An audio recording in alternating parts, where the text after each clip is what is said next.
ఒక ward councillor ఇలా మురికి కాలువ క్లీన్ చేస్తున్నారు. ఇది ఎక్కడో కాదు, మన రాజన్న సిరిసిల్ల జిల్లాలోనే. సో ఒకసారి చూడండి, ఒక వార్డు కౌన్సిలర్ అయ్యుండి కూడా చెత్తతో కూడిన మురికి కాలువనైతే క్లీన్ చేస్తూ కనిపించారు. కార్మికుడు కాదు, వార్డు కౌన్సిలర్.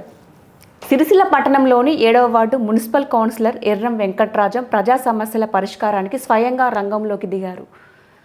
పారిశుద్ధ కార్మికులు చెత్త వ్యర్థాలను సకాలంలో తొలగించలేకపోవడంతో మురుగు కాల్వలు నిండిపోయి ఈగలు దోమల బెడద తీవ్రంగా మారిందని స్థానికులు ఆందోళన వ్యక్తం చేశారు. దీంతో వెంకట్రాజం బుధవారం చేతిలో పార పట్టుకొని స్వయంగా మురుగు కాల్వలను శుభ్రం చేసి ఆదర్శంగా నిలిచారు. ప్రజాప్రతినిధి పారిశుద్ధ పనులు చేపట్టాల్సిన పరిస్థితి రావడంపై స్థానికులు మున్సిపల్ అధికారుల తీరును విమర్శిస్తున్నారు. సో ఒక మున్సిపల్ అంటే ఒక కౌన్సిలర్ అయ్యుండి కూడా అక్కడ మురికి కాలువ క్లీన్ చేస్తూ కనిపించారు. అక్కడ చెత్త చెదారము అలాగే అందులో పేరుకుపోయిన వ్యర్థాలు కనిపించడంతో అధికారులు పట్టించుకోవడం లేదు అని చెప్పేసి ఒక వార్డు కౌన్సిలర్ అయి ఉండి సందంగా తనే